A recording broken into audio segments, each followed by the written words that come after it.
हमने election commission से मुलाकात की है और आज आपके सामने सुप्रीम कोर्ट ने जो हुक्म जारी किया था कि अटॉर्नी जनरल और इलेक्शन कमीशन हमारे तमाम ग्रीवेंसेस को सुनेगा और अप्रोप्रिएट आर्डर्स पास करेगा।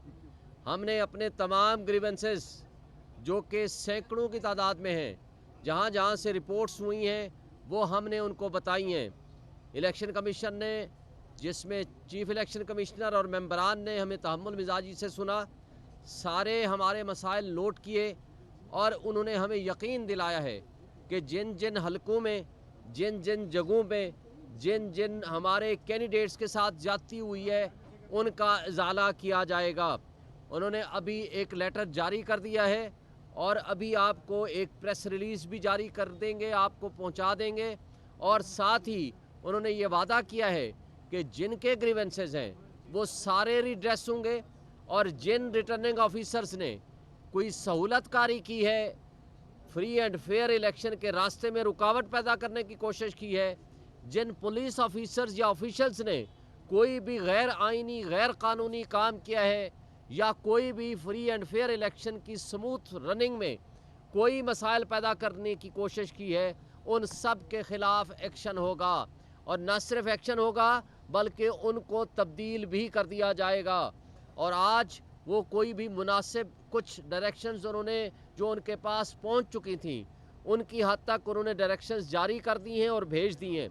कुछ डायरेक्शंस अभी वो जारी कर रहे हैं और उन्होंने हमें यकीन दिलाया है कि आपके तमाम इन लोगों का, इनके मसाइल का हम हल करेंगे। और हम उम्मीद रखते हैं, हम ये तवक्को भी रखते हैं कि फ्री एंड फेयर इलेक्शन करने के लिए ये अपना इलेक्शन कमीशन रोल अदा करेंगे। हमने उनको तफसील के साथ बताया कि इलेक्शन कमीशन ही इस वक्त सुप्रीम इदारा है, आइनी इदारा, जिसकी ये ज़िम्मेदारी है कि वो free and fair election conduct कराए।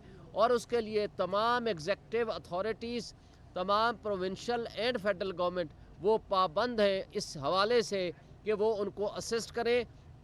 ना सिर्फ असिस्ट करें, उनकी तमाम अहकामात को माने। और जिस जगह पे भी कोई ऐसी शिकायत मिलेगी, इलेक्शन कमीशन ने कहा है कि हम प्रोएक्टिवली काम करेंगे। इन्होंने एक और मैकेनिज़्म भी बना दिया है, कंप्लेंट सेल इस्टेब्लिश कर दिया है। तमाम चारों सूबाई जो दफातर हैं उनको भी एम्पावर कर दिया है कि किसी के पास भी कोई कंप्लेंट आए फौरी तौर पर उस पर एक्शन लें। हम उम्मीद रखते हैं कि कल और परसों में जिन जिन हमारे लोगों के ख़िलाफ़ शिकायत आई हैं उनका हल होगा। और बैट के हवाले से भी बात हुई है कि आज आखिरी दिन है, उन्होंने फ़ैसला करना है हमारे इंट्रा पार्टी इलेक्शंस का, उस हवाले से भी उनको पूरी तफसील के साथ बताया गया। लेकिन उन्होंने कहा है आज का दिन है, 12 बजे से पहले पहले हर हाल में हम डिसाइड कर देंगे। हम उसमें भी तवक्को रखते हैं और उम्मीद रखते हैं कि इंशाअल्लाह ताला हमारा इंट्रा पार्टी इलेक्शंस में हमारा ये मसला भी सेटल हो जाएगा। Thank you. क्वेश्चन ले लेना। एक चीज और ऐड करनी है जी। एक मिनट शुएब साहब, एक मिनट मैं कर रहा हूं।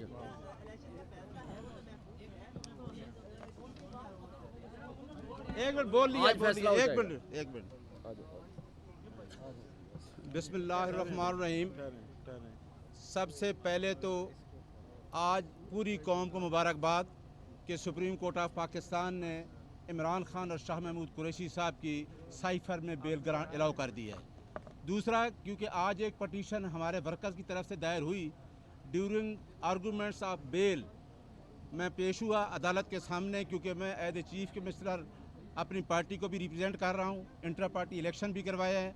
तो हमने वहाँ पे कहा कि जिस तरीके से तहरीक इंसाफ के workers, leadership, candidates, proposers, seconders के साथ जो सलूक किया जा रहा है, उसके लिए हमने पटिशन लाए सुप्रीम कोर्ट ऑफ पाकिस्तान में, और ये जितना ही हो सके दर्ज करके जल्द इसको सुना जाए। सुप्रीम कोर्ट ऑफ पाकिस्तान के एक्टिंग चीफ जस्टिस सरदार तारिक साहब और 2 मोहतरम जज साहबान ने हमारी पटिशन उसी टाइम टेकअप की और उसी टाइम उस पटिशन को सुना। और साथ ही आर्डर, क्योंकि आर्डर अभी आ जाएगा, कि ईसीपी को ऑर्डर किया है कि आप इनको पूरी सिक्योरिटी दें। जिन लोगों को उठाया जा रहा है, जिन लोगों के पेपर छीन कर फाड़े जा रहे हैं, जिन प्रपोजर, सेकेंडर और एफिलेटेड वर्कर्स को हरासमेंट किया जा रहा है, उसके लिए पूरी सिक्योरिटी दें। जहाँ पे आरओज़ के दफ्तर हैं, डिस्ट्रिक्ट रिटर्निंग ऑफिसर के दफ्तर हैं, वहाँ भी सिक्योरिटी दी जाए। उस पटिशन की नज़र में सुप्रीम कोर्ट ऑफ पाकिस्तान ने कहा कि आज हम जाकर चेयर इलेक्शन कमीशन के साथ मीटिंग करें। अभी इलेक्शन कमीशन के सामने अपनी तमाम तफसीलात हमने रख दी हैं और सामने इस सारी चीज़ें ये रखी हैं कि हमारे वर्कर्स के साथ, हमारी लीडरशिप के साथ, हमारे तमाम जो वोटर्स हैं उनके साथ क्या हो रहा है। मेरे साथ जहां हमारे बैरिस्टर उमैर न्याई साहब मौजूद हैं, आपने मीडिया पे देखा होगा, उसके वालिद साहब गए हैं मियांवाली में, वो नॉमिनेशन पेपर जमा कराते हैं और वहाँ का डीएसपी उनसे नॉमिनेशन पेपर छीन लेता है। ये बात भी हुई, शाह महमूद कुरैशी के हलके की बात हुई और उस्मान डार की वालदा की बात हुई। और जहाँ जहाँ, क्योंकि हमारे पास सोशल मीडिया भरा पड़ा हुआ है, शुक्र है कि मीडिया हमारे साथ खड़ा है। हम मीडिया को अप्रिशिएट करते हैं कि इतनी काली अंधेरी रात में जहाँ कोई आइन नहीं था, जहाँ कोई आइन कानून नहीं है, हमारे साथ खड़े और इंशाअल्लाह हम इलेक्शन में जा रहे हैं और पूरे जमहूरियत के साथ, जो हमारी जमहूरी जंग थी, उस जंग के साथ हम इलेक्शन उतरने जा रहे हैं। और ईसीपी से हमारा यही मुतालबा है कि हमारे तमाम वर्कर्स, हमारे तमाम लोगों को पूरी प्रोटेक्शन दी जाए ताकि हम इस इलेक्शन का प्रोसेस का हिस्सा बने और वो पार्टी जो 2/3 मेजॉरिटी से ज़्यादा वोट लेने जा रही है, वो पार्टी जो इस मुल्क में 85% से ज़्यादा वोट ले रही है, अगर उसका तहफ़्फ़ुज़ ना किया तो किसी किस्म के कॉन्सिक्वेंसेस भी हो सकते हैं। अगर एक पार्टी को जमहूरी प्रोसेस से दूर किया जाए तो उसके कॉन्सिक्वेंसेस का नतीजा क्या होगा। मैं अपनी तमाम लीडरशिप भी हमारी कोर्ट में आना चाहती है, सरेंडर करना चाहती है। रात भी मेरे साथ वो कांटेक्ट में थे। हम जमहूरी प्रोसेस का हिस्सा बनना चाहते हैं। किसी आईनी इदारे या किसी इदारे से हमारी जंग नहीं है, हमारी जंग सिर्फ ये है कि हमने वोट से जंग जीतनी है। एक आखिरी एक मिनट कि आपके वकील ने कल दरख्वास्त दी, इलेक्शन कमीशन ने कोई एक्शन नहीं लिया। वही बताना है कोर्ट ने जी, एक कहा मिनट। ये करने के लिए, तो तभी इन्होंने किया। आपने जी बिल्कुल, इलेक्शन कमीशन जो है, वो दबाव के हमने एक नहीं दी, हमने शौकत बसरा साहब, उमैर न्याजी साहब, कई पटिशन हमारे पास आ चुकी हैं। दरख्वास्त के ऊपर इन्होंने एक्शन क्यों नहीं लिया? जिन कोई एक्शन नहीं लिया किसी बताए ना। जी, यही तो बताए। सुप्रीम कोर्ट में तब भी गए थे, सुप्रीम कोर्ट में तब भी गए थे कि किसी पटिशन के ऊपर कोई एक्शन नहीं ले रहे। यहाँ पे मेलाफाइडी नज़र आ रही थी कि हर जगह पे लोगों से पेपर छीने जा रहे हैं और उस प्रोसेस से निकाला जा रहा है। आज हमारी इसी का सवाल इसी की कंटिन्यूटी में है। जोता साहब से सुन लेना, अंदर थे अभी। एक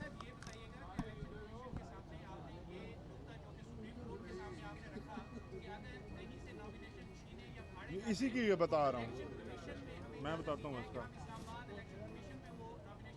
यही बताने लगा हूँ। जी हुई, बहुत शुक्रिया जी। एक मिनट, सुप्रीम कोर्ट में जो बात हुई वो सारी हमने बता दी कि सुप्रीम कोर्ट में ये बात थी, जिस तरह चीजें, वो सारी गुजारिशात बता दी। अगर ना हुआ 2 दिन है, हम सुप्रीम कोर्ट में कंटेम्प्ट दायर करेंगे। चलें जी। अच्छा जी, मैं पहले थोड़ा सा बता दूं कि अंदर हमने डिमांड क्या रखी है और उसके ऊपर उन्होंने रिप्लाईज क्या दिए हैं। हमने पाकिस्तान भर से हमें कुछ जो कंप्लेंट्स हैं वो मौसूल हो रही हैं। जैसे कि पहले हमने अनाउंस किया था कि पाकिस्तान तहरीक इंसाफ के सोशल मीडिया टीम की तरफ से जो नंबर दिया गया है उसके ऊपर अपनी कंप्लेंट दर्ज करवाएं। हमारे पास टोटल 40 के करीब शिकायत आई। हमने एक शिकायत, जिसमें कुछ साहिबान का नाम अभी ले लिया गया है और कुछ जो हैं वो आप मीडिया के थ्रू रिपोर्ट कर रहे हैं। ये तमाम नाम और उनके इंसिडेंट्स जो हैं वो इलेक्शन कमीशन के सामने रखे हैं। और डिमांड जो की है हमने मेन डिमांड वो ये की है कि अगर 2 दिन के अंदर हमारे कैंडिडेट्स को नॉमिनेशन फॉर्म जो है वो जमा करवाने में जिस तरह की रुकावटें हैं, इसी तरह से सिलसिला जारी रहता है और हमारे लोग नाकाम हो जाते हैं, तो फिर क्या हल होगा। हमने डिमांड की कि अगर आपके पास कंप्लेंट यहाँ पे आ जाए तो आप उस कंप्लेंट को नॉमिनेशन पेपर ही कंसिडर करें। इसके ऊपर इलेक्शन कमीशन ने बड़ा वाज़े तौर पर कहा है कि हमें कंसल्टेशन के लिए टाइम चाहिए।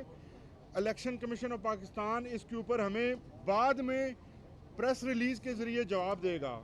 अब हम उसका इंतज़ार करेंगे कि वो क्या कर रहे हैं। लेकिन इन द मीन वाइल जहाँ पर हैरासमेंट के इंसिडेंट्स हो रहे हैं, पेपर छीने जा रहे हैं या पेपर सबमिट करने में मसाइल दरपेश हैं, वो तमाम लोग पाकिस्तान तहरीक इंसाफ की सोशल मीडिया की तरफ से जो नंबर जारी किए गए हैं उनके ऊपर अपनी कंप्लेंट दर्ज करवाएं ताकि उनकी कंप्लेंट ऑन रिकॉर्ड यहाँ पे पहुँच सके।